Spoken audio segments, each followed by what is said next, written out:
Hello, here we go. It's the Kopite Podcast.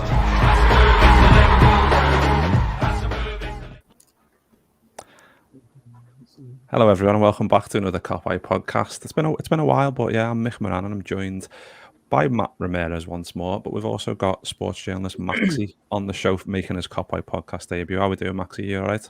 Yeah, thank you. I'm well. How are you? Yeah, not bad, apart from the whole internet issues and laptop issues and StreamYard issues and everything going wrong. But yeah, all good now that we're all sorted. But yeah, all good. Matt, how are you? In my constant state of tiredness, but other than that, I'm fine. Yeah, you've just been sat there while me and Maxi have been talking, just not saying a word. So yeah, that's usual for you, isn't it, lad? But yeah, I just thought this would be a good time to do a show. Obviously, we haven't done one alive anyway for a bit, but obviously the news yesterday about Luis Diaz, the breaking news about his potential impending arrival. I just thought it'd be a good time to talk about that, and obviously with the international break to talk about how the Reds are doing this season. But I just thought we'd start with Luis Diaz. Obviously, it looks like the fee is 37 million and 12 million, in bonuses. Obviously, I think Liverpool we're hoping to wait to the summer, but I think with Spurs came in with a bid for about 38 million apparently, which was rejected. Which makes this deal all the more sweeter. I imagine that's the same for all of us. But yeah, obviously Klopp decided that Diaz was his first choice, and I think if he was in the summer, it would have been 49 million, 50 million, something like that in the summer. So it does make sense to do it now, to get in and get his man, which Klopp does like to do. If there's something that he wants, he does usually bide his time, but if Spurs are interested, then he had to jump in. But what were your initial thoughts on this, Maxi, then when you this all broke yesterday? Yeah, it was one of those transfers when it comes out of the blue, but those are the best, you know.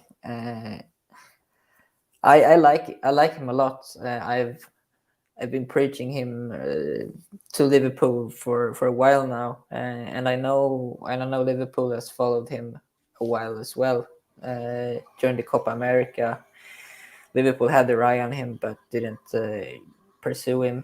But I guess things have changed during this fall, and according to Sky Sports, I saw that he was Jurgen Klopp's top priority. So yeah, it's a brilliant signing, and I tweeted that yesterday that it's amazing that we have the kind of pull to have him wait for us and also to sign him for less than Porto had been offered before. Even though, you know, it's one of those tricky situations where a player is owned only 80% by Porto and 20% by a third party, and Julian Ward still managed to get him cheaper than Porto had been previously offered. So a great deal all around. Yeah, I you agree with that, don't you, Matt? I think it was one of them. Like, I think the whole third party thing, I think that kind of a lot of fans I think, oh, that might put Liverpool off to kind of have that as a bit more of an obstacle to overcome than a usual transfer would be, albeit still difficult. But Matt, how was your feeling yesterday morning when you saw the news? Oh, you messaged me. I was over the moon. I can only echo what Maxi said, but the fact that we wanted him in the summer, we were going to wait. Tottenham were in for him, and we just sort of just battered Tottenham away, and now we're like in pole position. It looks like it's going to be announced within the next few days or so. It's nice to see Liverpool have that pull. It strikes me, even though like it's been rumbling on for a little bit, it's a bit like the Fabinho transfer that we'd sort of all forgotten about it, and then all of a sudden, boom, there he is. And obviously, everything he brings, all the skills he brings, especially that goal against City. So I'm very excited. Yeah, definitely. But we'll get into it a little bit more. But we've got a few comments in here from Yash. Good evening from India. And then we've got Doug in as well. Nice one, Doug, for jumping in. The boys are back in town. Yeah, feels like a long time. Hence why we were about 7 minutes late, because of me being a knob, not knowing what was going on with the internet and whatever. But stats so far, I think 28 appearances for Luis Diaz, 16 goals, 6 assists. So I think 22 goal contributions in 28 games is pretty good, isn't it, Maxi? considering that I think he's just turned 25. He's at that peak time where Klopp does like to strike and get them in that sweet spot where they're about to can go to the next level. Yeah, for sure. And you've seen some arguments that people have said, yeah, but it's in the Portuguese league, but yeah, he was the top scorer along Lionel Messi in the Copa America last summer, and he's been great in the Champions League this fall. So he can play at this level, and he's proven that he can contribute a lot at this level. So yeah, it's a great player, I think, for Liverpool. Yeah, and like I said there, Matt, like Klopp does have a kind of likes to get a player at a certain time. Like I think we signed Sadio Mane when he was 23, we signed Salah when he was 24, and Klopp's just so good at getting these players. Obviously, it's not even the deal's not been completed yet, but it looks like it is going that way. Yeah. But he's so good at getting these players at the right time, and I think even at this time at Liverpool, like I said, Mane, Salah, and other players, Robertson, Fabinho, and God knows who else. But even when he was at Dortmund, he had an eye for this type of thing. So he doesn't tend to miss, and with these type of transfers, and obviously went with Michael Edwards on his way out, and I think Julian Ward was quite influential in this one as well. It's an exciting sign, isn't it? Definitely. Yeah, I think it's key as well, the age range that he's looking at, because if you look at our squad and our starting 11 and now branching out the squad itself, it's very high quality. So if you bring someone in who's in their late 20s, they're probably going to expect to start. Whereas if you bring someone in who's a bit younger, who's got time to develop, then of course the end goal is to start, but they won't come in expecting to, now I demand to start, I need to start. A bit like Jota, who came in, he knew that he had a job to dislodge Bobby and Mane, because he wasn't going to dislodge Mo. And now he's doing it. You know, he did it halfway through his debut season. Now he's doing it more regularly now. And I think we'll see the same with Luis Diaz, probably. He reminds me a bit of when Liverpool brought Mane in. I think he's better than Mane was at that time. Now, I don't think he's better than Mane now, but definitely coming into Liverpool, I think he's a level above where Mane was. And I think that's where he's going to be used as well. So it is exciting because good players coming into Liverpool is great, especially when now Klopp's doing this whole refreshing of the squad. He's now building his second Liverpool squad, so to say, and it will bring players of his ilk. It's great. Yeah, and I've just got like a little graphic here, which I think it was Sam Maguire on Twitter that posted this. I think this is maybe a couple of weeks old, but when the news was kind of breaking initially. But you just look at those kind of stats there, like expected goals, goals, shots attempted, and touches in the opposition box, along the lines of those players that we've already got. Obviously, before those stats are before they came to Liverpool. That's like you said, Matt. That's quite similar, isn't it, in terms of what he's the ability that he's got and the ability that he can kind of progress to. Yeah, I mean, like I said, obviously, apart from the quality that he brings in, what I'm looking forward to seeing is maybe Mane reacting a little bit as well. Because you've seen Jota's dislodged Bobby in the front three. We thought he'd be more competition for you would go to the bout as well. I am got to the bout, yes. I love Bobby. But we're now tending to see a Mane, Jota, and Salah front three. But Luis Diaz is, I think, direct competition for Sadio. So I think Sadio is now in a position where he needs to perform, because previously, even a poorly performing Mane, as we saw last season where he wasn't at his best, he's not going to get dislodged by Divock or by Taki. But this guy coming in, he has the potential to dislodge him pretty quickly if he doesn't get his act together. So it's just exciting for what he brings directly and what he could trigger as a secondary effect. Yeah, and that's perfectly what I was just gonna go on to, like in terms of like Robertson maybe dip in form. Tsimikas comes in earlier in the season, does really well. Robert then comes back in and has to go, right, well, I need to up my game here, otherwise there's a fella here who can come in and do a really good job, and it kind of knuckled Robertson down a little bit in terms of that. And Maxi, hopefully it can kind of have a similar effect on Mane, because I don't think Mane's been bad by any stretch, but when you can continually comparing him to what he was and the goals that he was scoring, and getting past players, and he still does that, and he still must be, for any right back in world football, he gives them a torrid time, but it's that end product that we maybe expect more of that he hasn't been producing in the last maybe couple of years, that Luis Diaz signing can kind of hopefully be the catalyst to get him back in form as well. Yeah, I think you're really spot on here, because as you said, Mane has not been bad, but he's been very wasteful in the final third, I think, maybe the past 2 years.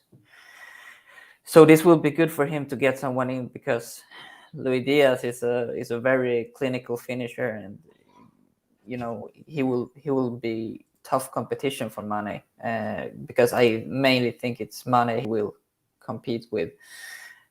So hopefully this is an eye-opener for Sadio, and maybe both of them can up their level due to the competition. Yeah, definitely. And I mean, Yash just put a comment here, which is, can Klopp use him as a number 10 or like replacement for Mane? And there was a similar question that Nigel Cody on Twitter asked yesterday. I think I've got a screenshot of it here, which is, could you please try and address the options he gives to us in regards to rotation, resting players, and what he gives us if chosen to play in various positions? Maxi, what are your thoughts on that then? Do you think it's... I mean, Klopp doesn't sign a player with a designated one position. He signs players who can play in various positions to kind of help the team. And like Nigel said in his comment, like resting players, keeping people fresh. That's kind of what we've been up until we signed Jota. We always knew what the front three was. We always knew what it was, and it was kind of like, let's just keep playing these fellas because they're the best in the world. As a attacking three, they were the best in the world. Like Matt said, Jota coming in, refreshed that, gave us a bit more energy, kind of threw the cat amongst the pigeons in terms of where does Bobby do. Obviously, he was injured, he had COVID and whatever, but then he's came back and he's kind of looked a little bit fresher. So in terms of position, then what do you think? It is going to be like a kind of left side only, or do you think he could be a potential like false nine in that Bobby role? Yeah. I think that Luis Diaz can play across the front three anywhere.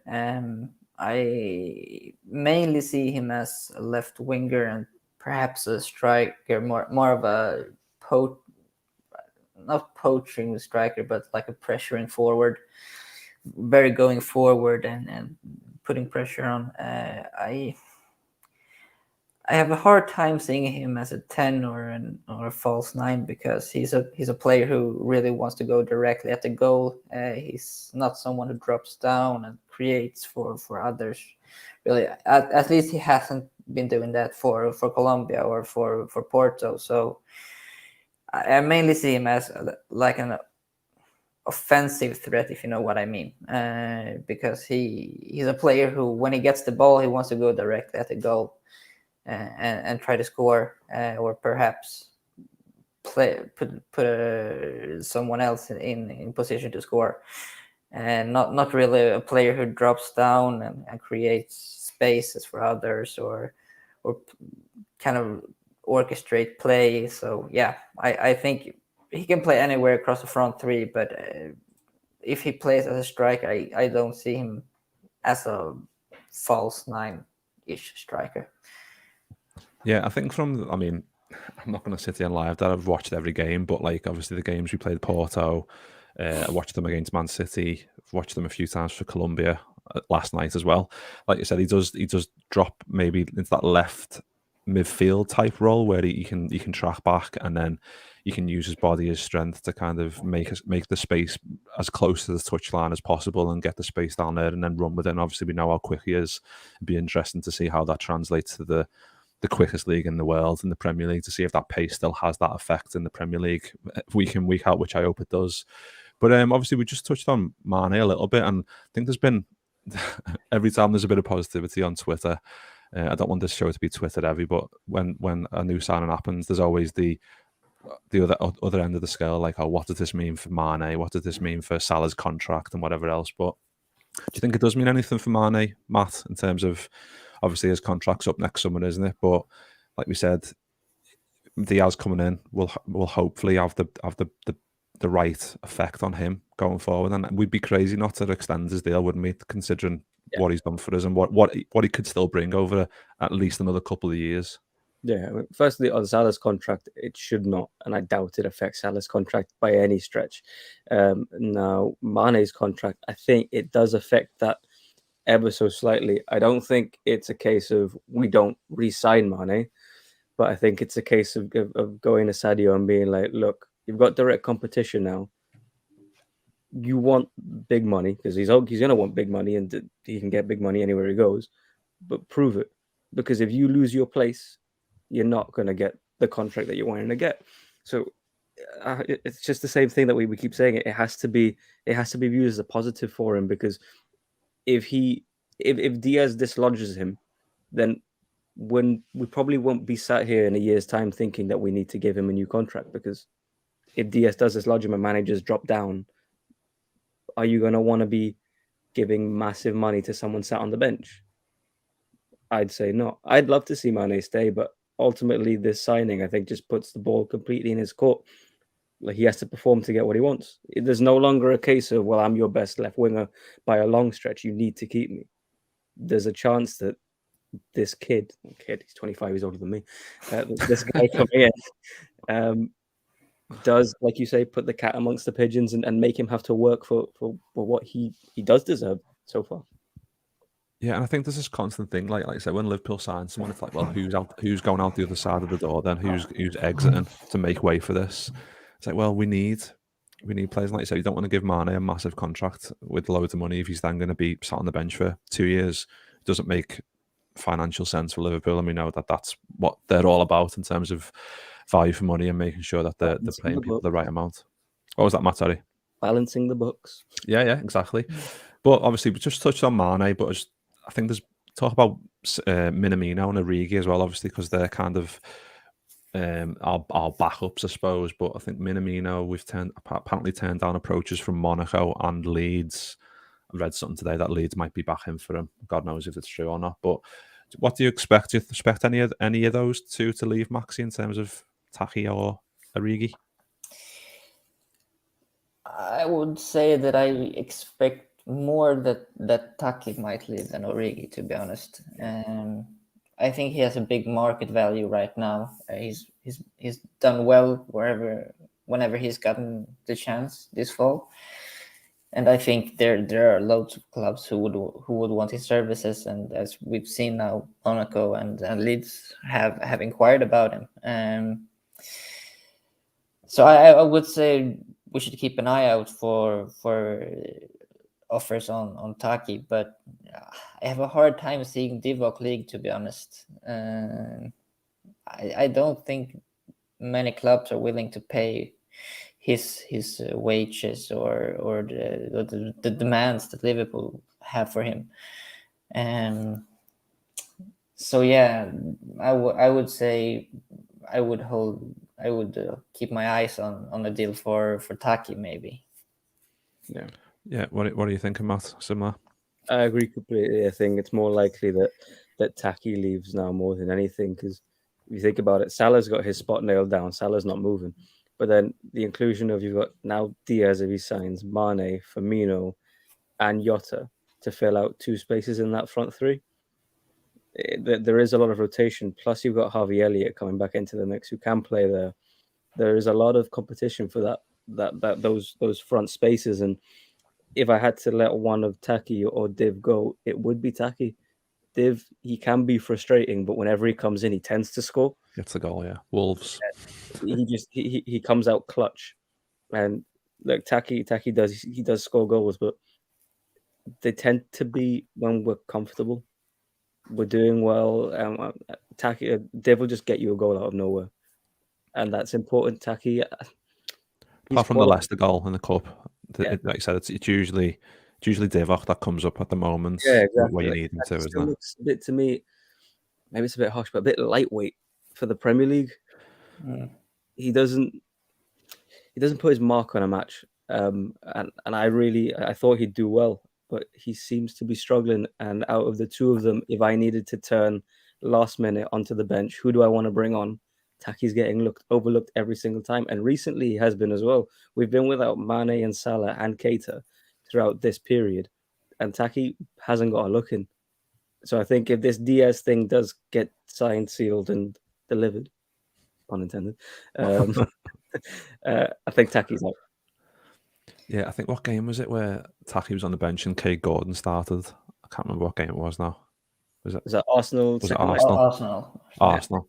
Yeah, so it's stuff like that where you think that can't be good for Taki in terms of Brentford, wasn't it? mentally as well. Didn't Gordon start a Premier League game as well? I'm making that up. Yeah, he did. I can't remember against which opposition it was, but he did. Yeah. And, Yeah, but- and to be honest, I may be wrong, but wasn't it like a 20 million pounds Liverpool wanted for Taki? Yeah. Yeah. So if that's correct, if we want to look at it from that perspective, we would make a hefty profit from him after. Yeah. For a player who, let's be honest, has a small shot for a future at the club. Yeah. So it would benefit us all, to be honest. So yeah, I think if we got to get the right offer for Taki, we should take it, to be honest. And looking historically back at like Liverpool, Klopp isn't one to stand in the way of players wanting to leave. He made Coutinho stay for half a season because the fee wasn't right, but ultimately Coutinho left when he wanted to leave. Mignolet sprung it on him with a few weeks of the season starting, and he got to leave. Lovren got to leave. If he's not getting a look in, then you don't with all these options now, and the options coming back from AFCON, the options coming back from injury, there isn't really a possible lineup that any of us would include Taki in. So I don't see that Klopp makes him stay. Yeah, I think like you said, Maxi, that it was a free hit. I think Taki Minamino, what was it, 7.25 million or something like that. If you get 20 for him, you're trebling your money. Like it was great. It made business sense, I suppose, to kind of go, well, this guy done well against us in the Champions League, scored a good goal. But when he flatters to deceive a little bit, like you said, Matt, he's kind of a bit lightweight. He's been here for a while now, and you're kind of thinking, well, at what point and what game is he going to turn up and kind of go, wow, there we go, Taki's like arrived or whatever. But I suppose it's a case of him getting injuries at the wrong time, us having really good forward three that he can't break into because he hasn't got that quality. And then when he does come on the pitch, maybe he hasn't got enough time to kind of make his mark. And then obviously Kay Gordon coming through. We had Harvey Elliott early in the season that came through as well and started playing games. So it was been quite difficult for him. But obviously we're talking about Harvey Elliott, and Paul Joyce tweeted about half an hour ago, I think, that Harvey Elliott is playing in a behind closed door under 23 game against Wrexham today, I think. So it should put him in contention for the FA Cup tie against Cardiff next weekend. And he's scored and provided an assist so far in that behind the closed door game. So that's promising, isn't it, Maxi? The fact that he's came back in, obviously horrendous injury, the fact that he's back so soon, and the fact that when he did play at the start of the season, he was so impressive, wasn't he? Yeah, it's a massive boost for Liverpool to have him back, because I think he's kind of a type of player which we don't have really in midfield. He's like he has that flair, but the creativity as well. He can attack 1-against-1, make his man. He can provide assists. He can score goals. It's a great option to have available for a club. So it would be great to have him back as soon as possible. And you know, you love the kid. He's a massive Liverpool supporter. He always takes his time for the supporters. He helps out in every way he can.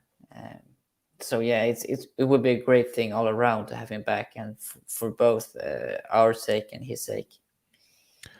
Yeah, I mean, I was going to come to this later on, but I was just going to let's just look at the next 6 fixtures. Obviously, we just touched on Harvey Elliott maybe being back in contention for Cardiff. So let's have a look. Let's have a look what we've got here. So we've got Cardiff on Sunday the 6th. We've got Leicester at home on the 10th, Burnley away on the 13th, Inter away 16th, Norwich at home on the 19th, and then we've got the Carabao Cup final on the 27th.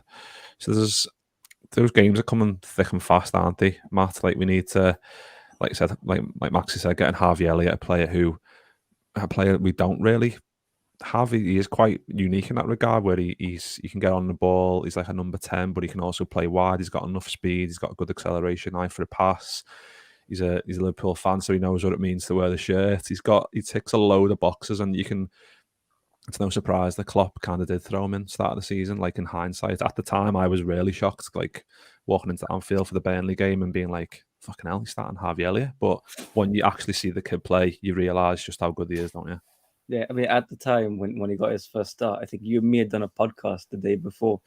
Yeah, We were talking about when do we think Elliot would start a game, and I think I said, maybe December when the fixtures are being, and we were having like 2 matches a week, and then all of a sudden the next day he's starting, and then again against Chelsea, and it was like, okay, thanks. I'll have to clip that actually, just for a laugh. But yeah, I agree completely. He's completely different to anything we have. I don't like using this comparison because he's not like Coutinho, but it's Coutinho-esque in the sense that Ox is very direct, but in a different kind of way. Elliot's got this close control, this little neat dribble, this flair that adds a different layer to our midfield. It seems to be it looks like it's going to be very effective, and it has proven effective to teams that are just going to sit back, because it's not the sort of directness that you're running into brick walls. He's got this, just draws fouls and pulls players out of position, and it's another vital weapon that I'm glad that we get back. And I expect that he will play against Cardiff. I'm not sure if he'll start or if he'll make an appearance off the bench, but there was a quote coming out of Liverpool that said that it would be a crime not to start him the way that he's performing in training. And that's what you love to hear. Combine that with the fact that Thiago is also supposed to be coming back, then all of a sudden we've gone from looking like threadbare in midfield to having incredible options once again, plus a new signing. It's a good time to be a Liverpool fan. Yeah, no, it makes me laugh though. Every time like Klopp says, "Oh, you're missing Salah and Mane," and Klopp always adds at the end, "and Naby Keita." So it's just kind of just gets left behind, doesn't he, the poor fella? But he's another one, like you said, he can come in and he's got the quality. It's just really frustrating that he'll get injured on the flight back from Cameroon. What was that? Sorry, he'll get injured on the flight back from Cameroon. Yeah, he'll sprain his back getting out of his seat or something. But yeah, it's frustrating. But I mean, let's just. I mean, the podcast title was season review, but season crossed out, and Diaz review, obviously with the Diaz stuff. But let's have a little chat about the season as a whole, just because we're at the kind of like a good point in the international break. So I've just got the Premier League table here for us to have a little look at. So I mean, it's not as bad as it was, I suppose. What you got, Man City 23, 57 points. We've played one game less, 9 points behind. And then you've got Chelsea played 2 games less than us, and they're 1 point behind, which is mad considering they were one of the favourites for the title a couple of weeks ago. But 9 points behind, we can make that 6 points behind with if we win our game in hand. Maxi, how are you feeling recently? Obviously, City dropped points. We got over the line against Palace very dodgily, very fucking... That wasn't a great game to watch at all. Really, really frightening towards the end when obviously we get the penalty, and thank God we got it. But there's a little bit of glimmer of hope, isn't there, now in terms of that? With 6 points behind, we go to the Etihad in April, I think. April 9th, I think. So that we can make it 3 points. And I think after we play that game, there's 6 games left in the Premier League. So that game comes at like quite a key time in the season where if we're closer than we are now and we manage to beat them at their place, then those last 6 games are going to be really, really interesting, aren't they? Yeah, for sure. And overall this season, I think we've done a good season, but with a few rough patches that have screwed us over a little bit. But it's also tough because these days you have to pretty much play a perfect season to be in contention for the title, and we don't have the type of depth that Manchester City has, and even Chelsea has better depth than us. Sorry, it's a tough word to say when you're a Swedish Italian. Yeah, so I think we've managed very well, seen to our circumstances, and it's not over. I don't think it's over. We need to cling on to that hope and really do our part and win every game we can. But because we've seen that City can drop points and they're not invincibles. So yeah, we just got to do our part and hope for the best. But I don't think it's over. No, I think before they drew, where they've kind of, what did they win, 12 in a row or 13 in a row, something crazy like that, and just like, fucking hell, they're just in cruise control. Like, even the games where I think they played Brentford on like Boxing Day, and I was like, they're not looking great here, but they still get over the line. And I think that's the old cliche, that's what champions do. But if teams come up and actually play against them, I think Arsenal did the same. Like, they showed up and like thought, well, we can get at these, and if you get into their final third, you can cause them problems. And I think that's the teams need to have the courage to do that. And I think teams kind of maybe come up against City and go, oh God, they've got so much firepower, we need to just sit back. But it's the worst thing you can do. But in terms of our season, and obviously, like you said, Maxi, 6 draws, which have kind of been the reason why we are that far behind, I suppose. And the reason we're not closer, obviously, we drew with Chelsea 1-1 at home. They had a red card. We should have probably won that game. And then also the 2-2 game at their place where we're 2-0 up. That's just in the title winning season, we would have never done that. We would have kind of kept that 2-0 lead, or at least bettered it and got a couple more, and been a bit more defensively resolute, I suppose, as well. Brentford 3-3, that's another one. Man City 2-2, Brighton 2-2, and Spurs 2-2. All these games are like score draws, which is mad. Obviously, we're scoring goals, but it's keeping a clean sheet at the other end, isn't it, Matt? That's kind of done that, but I don't think that's anything to do with the defence. I think it's the midfield, and I suppose having Fabinho out, Fabinho coming back in. Fabinho's looking better the last couple of weeks in terms of coming back after COVID. He's looking a lot more sharper, but having, like we touched on before, having more midfield options, Harvey Elliott, the likes of those players can kind of help us defensively, can't they, as well, to make us a bit more steadier. I think apart from the options that we're going to have, I think what's vital is a bit of consistency in terms of the lineup and what we're picking.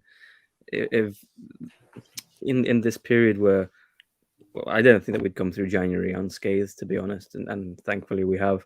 But in the results that you're saying, there's been a lot of injuries or players chopping and changing of the midfield more than anything. Defense has stayed pretty solid. Up front stayed very solid, but the midfield has chopped and changed a lot with injuries. And if you look at the title-winning season, it was Henderson, Fabinho, Wijnaldum, and there was no displacing that happened. And the amount of times that chopped or changed is very rare. And we need a bit of consistency, because I think consistency, it just builds familiarity. I've got no excuse, I'm not Swedish. Familiarity with the players of the system, and not that they don't know the system, but you get your games, and then the little mistakes get weeded out, and I think that's important. But overall, the season, look, it's been all right. The draws are obviously frustrating, as you've said, but the key now is to win every game until we get to the Etihad. And make sure we go to the Etihad 6 points behind, because at that point, Guardiola's head is going to go. Because history says his head goes whenever Liverpool comes to town and we're close. And if we can start breathing down their necks a bit tighter, then when it comes to the Champions League matches and the midweeks and we go to their ground, that's when it can change for me. If we can stay tight until the Etihad and then pick up a result, 3 points in it until the end of the season, if they're chasing their first Champions League, do they lose focus of the Premier? It's interesting. That's, I mean, there's loads to kind of sidetrack them, as the Maxi, obviously, that we touched on before, like them being really strong in depth, and they are, like, they've got absolute loads of players they can just bring in and chop and change, rest Foden for games, rest De Bruyne for games, still win matches, which is like Liverpool can't really afford to be resting key players and still hope to win. But like you said, when we get to the Etihad game and match, right, like if we just keep keep on winning games, get to that point at the Etihad. Then they've got 6 games after that. That's going to be the key part of the season, isn't it? I suppose in April. Yeah, I think so too. And you know, as Matt said as well, I think it's important that we have consistency in the midfield, because we saw against Chelsea, for example, when we played 2-2, our midfield then was in shambles. They just ran past it. So it will be key to have that midfield intact to be able to keep pressure on City, and I just think this season has proven yet again how important Fabinho is for us. I mean, it's not only that he provides a form of shield for the defense and wins ball in the midfield, but he does so much off the ball, like shrinking spaces and controlling. I would say the opponents' spaces, and that is so important for us. He must be fit for the rest of the season, because we don't really have anyone else who can do that. Henderson has stepped in and done quite well sometimes, but it's still not Fabinho levels. Yeah, I think I agree with that. Like it's those passing lanes where he knows, like you said, Maxi, where to go to kind of shrink those lanes to the space for the ball to go through. He's able to get in the right position to shrink that down to a smaller percentage and able to cut it out. And obviously, he's known as the Hoover, so those long legs can block anything. And like you said, it's key for especially the way we play, where we're so high up the pitch. We saw it against Chelsea when we were away, that we were 2-0 up and we still kept going for another goal. And it's key to kind of have the right players in the right position to kind of keep us as structured, isn't it, Matt? I think there's a reason when you look, just if you look through football generally, Fabinho, other than Liverpool fans, doesn't seem to get the respect or the praise that he deserves. Henderson, Champions League and Premier League winning captain, doesn't seem to get the respect that he deserves outside of Liverpool fans. And for me, this comes down to system more than quality of player, because Liverpool's midfield, I think, it's underappreciated how difficult it must be to play in that midfield, because you're not in a position where, like a Guardiola system, all right, go and express yourself, lads. No, you're there to do a job. You're there to allow Trent and Robbo to bomb forward and to let the front three do their own thing. Your job is, yes, of course, cut passing lanes out, and when you can, which is key, get forward and assist. But for the most part, you make sure that nothing passes, and you make sure that Virgil and Matip have nothing to do. That's their job, and it must be, I guess, frustrating at times when you've got when obviously you want to help out, but it takes a lot of discipline. And obviously, like I said before, the more times you do it, the better at it you're going to get. And even with these world-class professional footballers, you are going to take a few games to get into the whole mindset of, okay, I need to stay here. I can't do that. I need to stay here. Oh, Trent's forward. Okay, I need a covering right back. Yeah. What other centre midfielder in world football, when they see when they've got the ball, is thinking, "Nah, I need to be covering my right back." It's not a normal system that we play. So yeah, like I said before, I just think it's vitally important that's what we get right going forward, because the strike force will take care of itself, especially with the addition of Diaz that we're expecting. Because now we're looking at the bench and it's not Taki coming on, with all due respect. It's the possibility of Bobby, a Jota, a Mane, a Diaz. It's whoever hasn't started. So the midfield just has to do what they need to do, and I'm sure that we'll be fine. And I think we it may not be so popular to say, but I think we miss Genie a bit here, because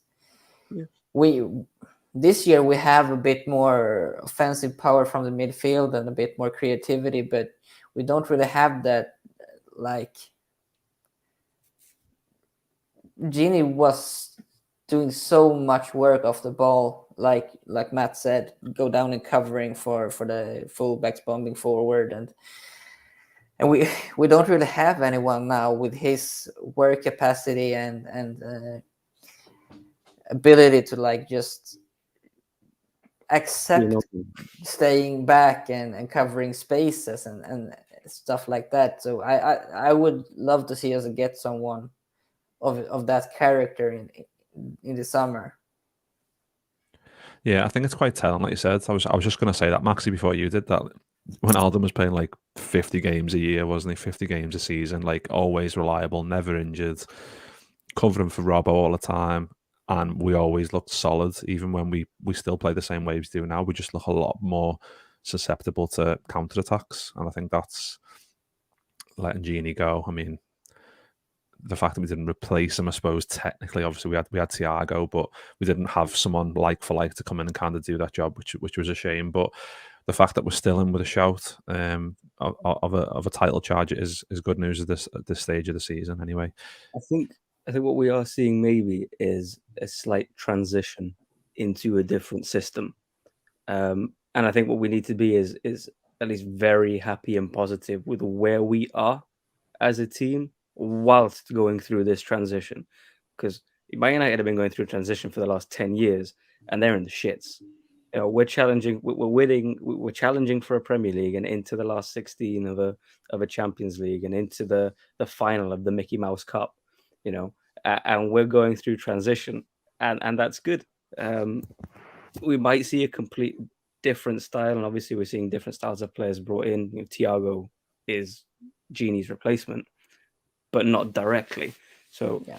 It'd be interesting to see where Klopp does take this team next season, if we're going to see a complete just overhaul of what we're used to, or if it's going to be more nuanced changes. It is kind of exciting but scary at the same time, because I hope it works out. Yeah, and also as you say, this transition, I don't really have an example, or perhaps we have some, but we don't really have that problem anymore with low blocks or stuff, because we have the creativity from midfield now, and players who can break those lines. But at that cost, we've lost a bit of balance in midfield with the Genie gone. But now we have that offensive creativity from the likes of Harvey Elliott and Thiago, and even Naby Keita, I would say. But it will be exciting to see what comes from this, because the other one comes from the other's cost. Yeah, and I think that's why there's always been, even when we were obviously winning league titles and whatever, and we had that midfield, like Matt said before, like the usual three, it was always Millie, Genie, and Hendo, or Fabinho. It was either one of those four who kind of made up the three, and it was always Genie on the left, Hendo on the right, Fabinho in the middle, or Hendo in the middle, or whoever else. And it was kind of that, like, it was looked upon as like a boring midfield, like I think I called the Brexit midfield. It's like, well, that allowed, like you said, Maxi, that allowed everyone else as a game to kind of be what it needs to be in a Klopp system. And the fact that we've kind of, like you said, sacrificed that a little bit to bring a Harvey Elliott in, to have a Thiago in there, who Naby Keita as well, who'll get the ball and pick it up and run with it, rather than, like you said, Matt, just pick it up and go past the Robbo. There you go, Robbo, run 60 yards. I'll wait here for you until you come back.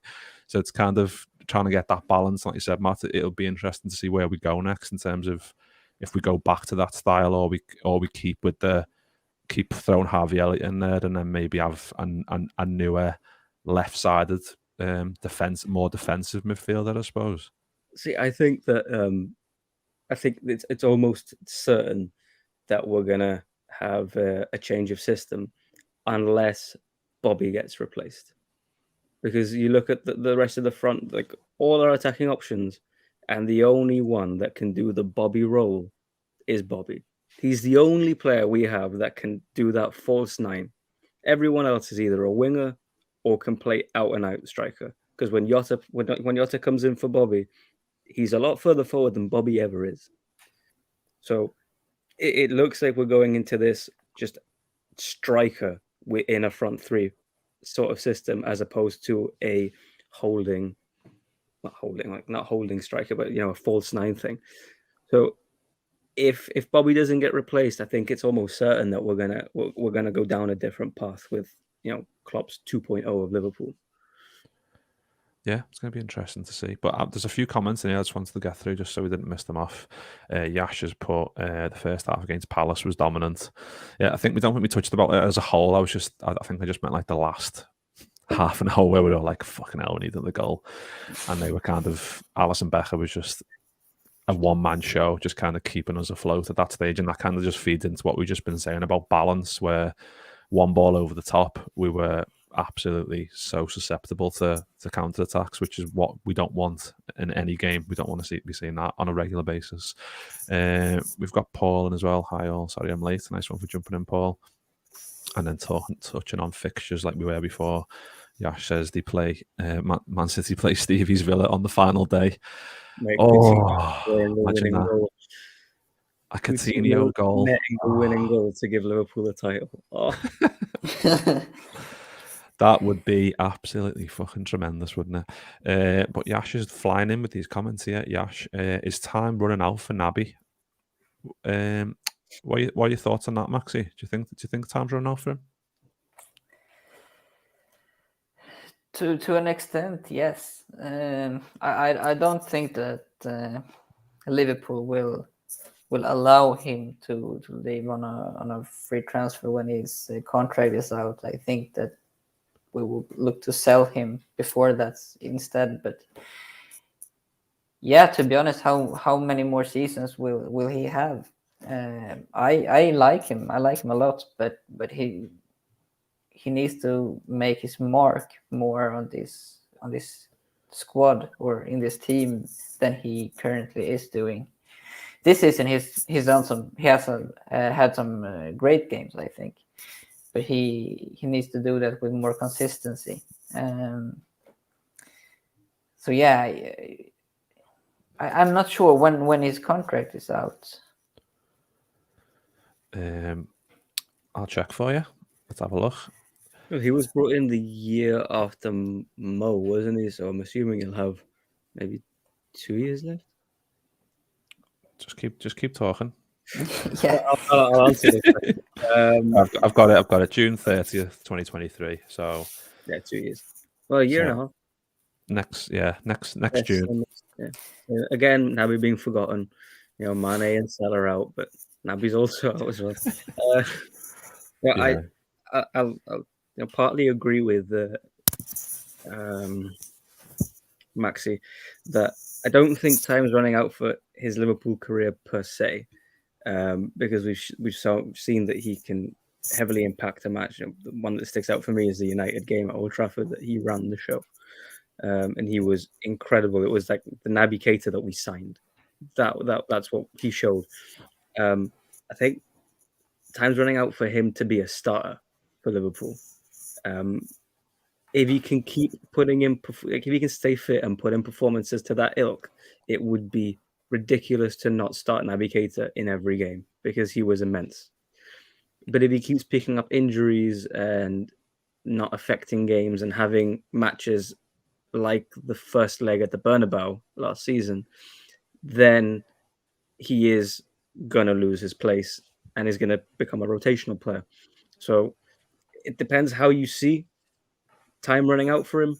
But I agree. I don't think he's someone we'll let leave on a free. And I don't think he's someone that we're looking to get rid of just yet anyway. So it's a complicated one. And again, it all depends on him, I suppose. Yeah, I fully agree with that. Yeah, I think he's 27 in February. So he's 27 soon. I think it's kind of a similar way to, I mean, probably not too similar to Taki, but in terms of like, do you kind of go, we want to bring someone else in now? Maybe would be the right time this year, maybe or next year. If Klopp did want to get rid of Naby, to kind of go, well, this is the right time to do it because he's getting to 27, 28, where that's maybe the peak amount of money that we'll recoup for him, I suppose, Maxi. Yeah. But yeah, I mean, in terms of like games. Then I've just having a quick look on Wikipedia. Just have a look, see how many games he's played. So first season he played 33 in all competitions. 2019-20, 27 games. Last year he played 16, and he's already played 16 this year, which I suppose is quite telling that he's already matched the amount of games he played last year already this year, which I suppose is a good sign that he is staying fit a bit more. And if like you said, Matt, it wasn't for AFCON, you could argue that he would have more games because he would be playing in those matches that he has missed. You don't have Naby Keita in the Liverpool squad through January and not use him. Yeah, and the recurring story with him has been that whenever he's finally started to get going, he's got some injury that has stopped him, and if he just can get rid of those injuries, I think he can have a great Liverpool career. But it's so far he's somewhat been made of glass. I think the positive thing that I'd say about this year is I don't think, and it goes the same as Matip. The only thing is that Matip has his spot kind of nailed down, is that I can't really remember Naby breaking down this year, at least as much as he has in previous years. And I think that has to do with the fact that obviously up until this point where we've had this sort of midfield crisis, like people like to call it, we've had the option to rotate. And this year we've rotated very, very heavily through matches. So he has been able to get that rest, and obviously getting that rest is going to make sure that he's not injured as much. So it could be something that we see going forward, that like we talked about last year with the centre backs injuries, Mick, is that sometimes players need the time to recover and not be rushed back. But if injuries are happening all over the place, you're going to get rushed back. You need to be rushed back. If not, we haven't got a squad. So the fact that maybe he's had time to rest is obviously going to benefit him. And like I said, if he can put on the performances he has, I'd keep him easily 100%, because he is outstanding when he's on top form. Yeah, I think every time Klopp's asked about him, he always says he's a fantastic footballer. And I think we've all seen that. I think, like you said, Matt, Old Trafford was the prime example for how good he was. Obviously, got absolutely snapped in half by Pogba. And I think he played the next match, which I think we were all like, wow, he's actually recovered in time for the next match. It's amazing. But before we close out, I just thought we'd talk about like the top goal scorers and top assists, because it's looking quite rosy in terms of that for Liverpool.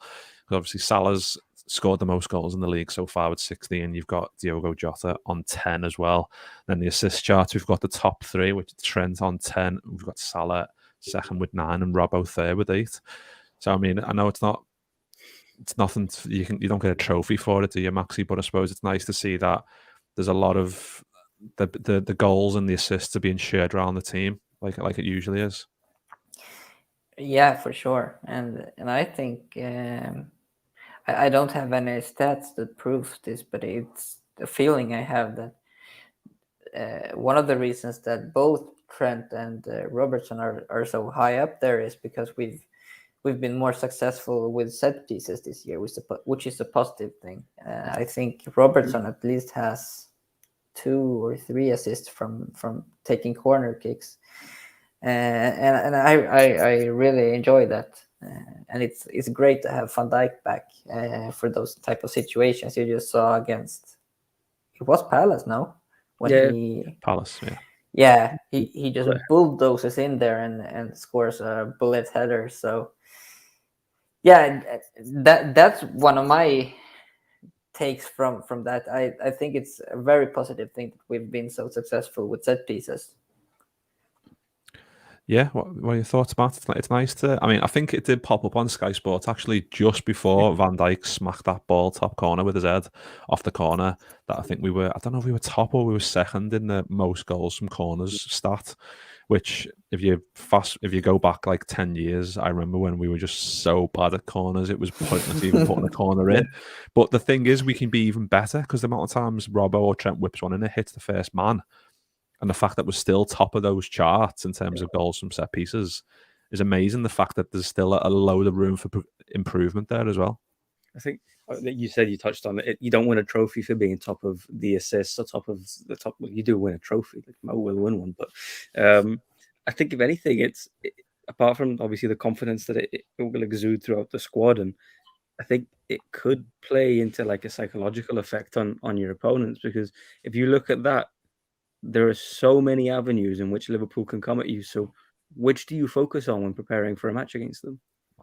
Do you focus on taking out Mo and then you leave Jota free? Do you focus on Trent and you let Robbo run the show? So, like, usually, okay, I'm going to take you out and a quick professional foul and give away a free kick. It's not a good idea against Liverpool either.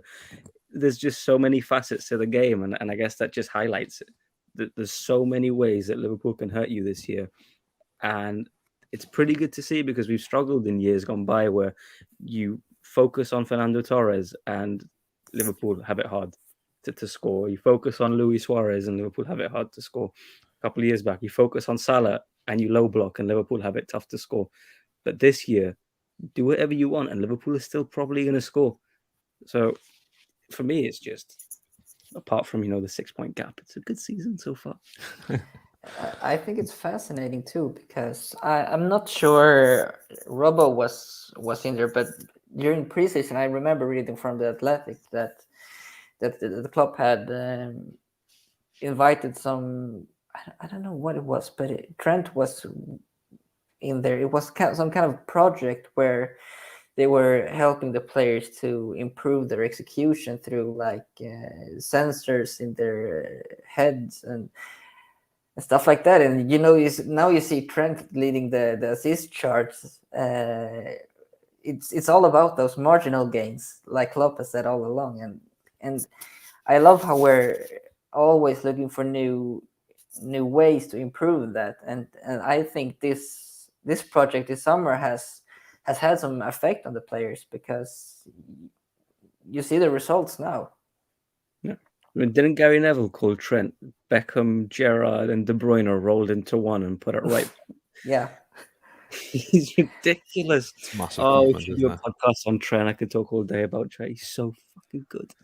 Yeah, well, the ball for the Jota penalty was just like out of this world. But then obviously the assists for Jota in the Arsenal game, he's just producing it week in, week out now. Whereas maybe it wasn't as frequent. Obviously, he still was getting loads of assists, but it feels like this season, every single week, he's just producing absolutely bang on the money with the assists. The balls in behind are just even more perfect. And I suppose, like you said, Maxi, like those marginal gains, like we got a throwing coach brought in, and everyone laughed at us because it was like, what's that going to do?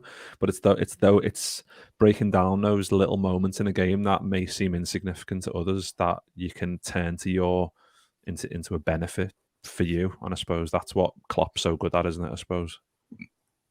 Yeah, and